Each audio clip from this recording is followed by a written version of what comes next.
بسم اللہ الرحمن الرحیم۔ السلام علیکم اسٹوڈینٹس، میں امید کرتی ہوں کہ آپ سب خیریت و عافیت سے ہوں گے۔ I am your Urdu teacher. Students, آج کے لیکچر میں ہم نے سبق نمبر 10 شیخ سعدی رحمۃ اللہ علیہ کے اقوال کی پڑھائی کرنی ہے۔ شیخ سعدی رحمۃ اللہ علیہ کون تھے؟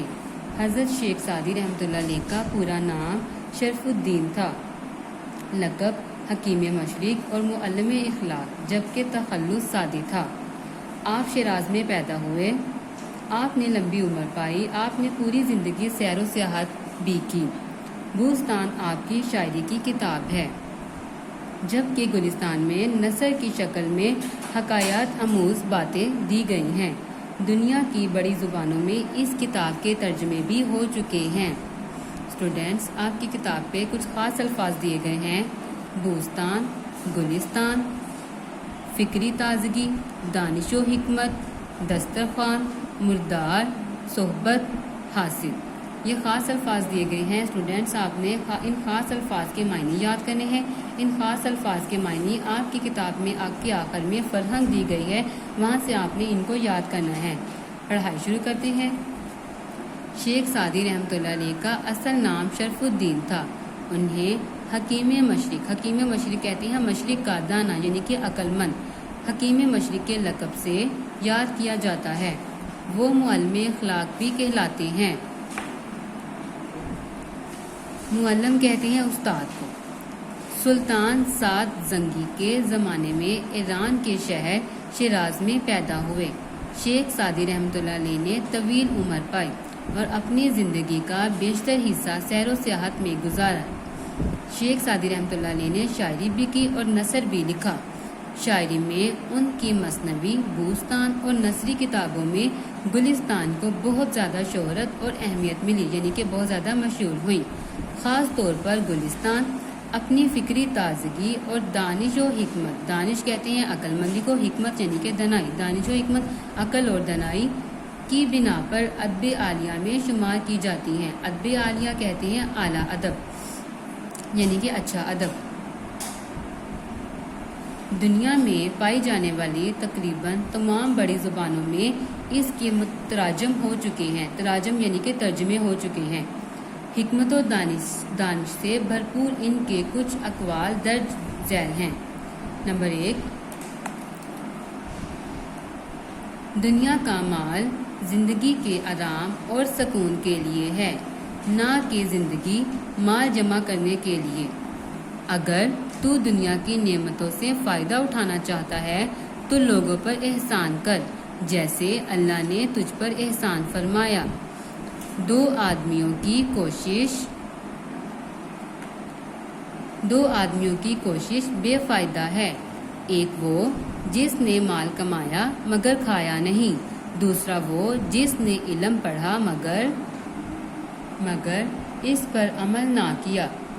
بے عمل عالم ایسا ہے جیسے اندھے کے ہاتھ میں مشل کہتے ہیں چراغ کو۔ لوگ تو اس سے فائدہ اٹھاتے ہیں مگر وہ خود کچھ فائدہ حاصل نہیں کر سکتا۔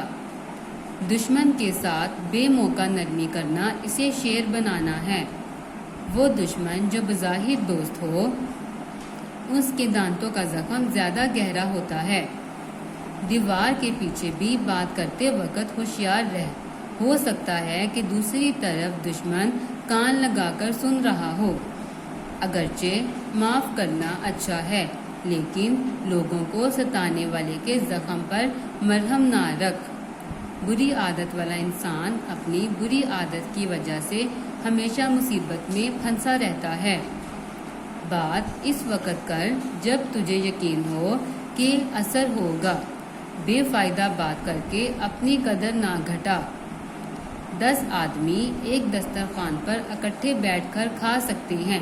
دسترخوان کہتے ہیں وہ کپڑا جس پر آپ کھانا چنتے ہیں یا بیٹھ کر کھانا کھاتے ہیں، مگر 2 کتے ایک مردار کو مل کر نہیں کھا سکتے۔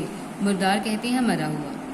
سب سے بڑا بد نصیب وہ ہے جو لوگوں کو ستاتا ہے، یعنی کہ تنگ کرتا ہے، کیونکہ جب اس پر مصیبت پڑے گی تو کوئی اس کا دوست نہ ہوگا۔ جو بری صحبت میں بیٹھتا ہے، صحبت یعنی کہ عادت، اس کی سوچ کبھی اچھی نہ ہوگی۔ حاسد کے لیے بددعا، حاسد کہتے ہیں حسد کرنے والا، دشمن یا بدخواہ جو آپ کے لیے اچھا نہ سوچتا ہو۔ حاسد کے لیے بددعا کرنے کی ضرورت نہیں، وہ تو پہلے ہی حسد کی آگ میں جل رہا ہے۔ کتا دنیا کی ذلیل ہستی شمار ہوتا ہے، مگر حق شناس کہتے ہیں حق کو پہچاننے والا، خدا شناس یا سچ کا ساتھی۔ کتا ناشکر انسان سے بہتر ہے۔ جی تو پیارے بچوں، آج کی ہماری پڑھائی مکمل ہوتی ہے۔ پڑھائی کے دوران میں نے آپ کو کچھ الفاظ کے معنی بھی بتائے ہیں، وہ آپ نے تمام معنی یاد کرنے ہیں۔ معنی کے ساتھ ساتھ آپ نے آپ کی کتاب کا ورک پیج نمبر 52 اور 53 آپ نے مکمل یاد کرنا ہے۔ پیج نمبر 52 مرکبات کا مفہوم واضح کرنا ہے، یعنی کہ آپ نے اس کے معنی لکھنے ہیں۔ درج ذیل کے معنی لکھنے ہیں، الفاظ کے متضاد یعنی کہ الٹ لکھنے ہیں۔ شیخ سعدی کے اقوال کو پیش نظر رکھتے ہوئے درست جواب کی نشاندہی کریں، یعنی کہ آپ نے یہ MCQs ہیں، آپ نے یہ MCQs یاد کرنے ہیں اچھے سے۔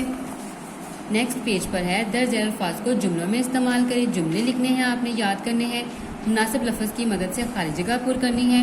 متلازم یا گروہی الفاظ کے بارے میں آپ پہلے سیکھ چکے ہیں۔ درج ذیل الفاظ کے متلازم الفاظ کے متلازم کہتے ہیں لازم و ملزوم، یعنی کہ جو ایک دوسرے کے لیے لازم و ملزوم ہے، جیسے کہ بادل ہے، بادل کے ساتھ کیا آتا ہے؟ بارش اور پانی۔ ایسے ہی باقی الفاظ کی آپ نے متلازم یا گروہی الفاظ ہیں وہ آپ نے یہاں پہ یاد کر کے لکھنے ہیں۔ جی تو اسٹوڈینٹس، آج کا ہمارا لیکچر مکمل ہوتا ہے۔ اگلے لیکچر تک اللہ حافظ۔ گھروں میں رہیں، محفوظ رہیں، خوش رہیں، آباد رہیں۔ اللہ ہم سب کا حامی و ناصر۔ خدا حافظ۔ جزاک اللہ۔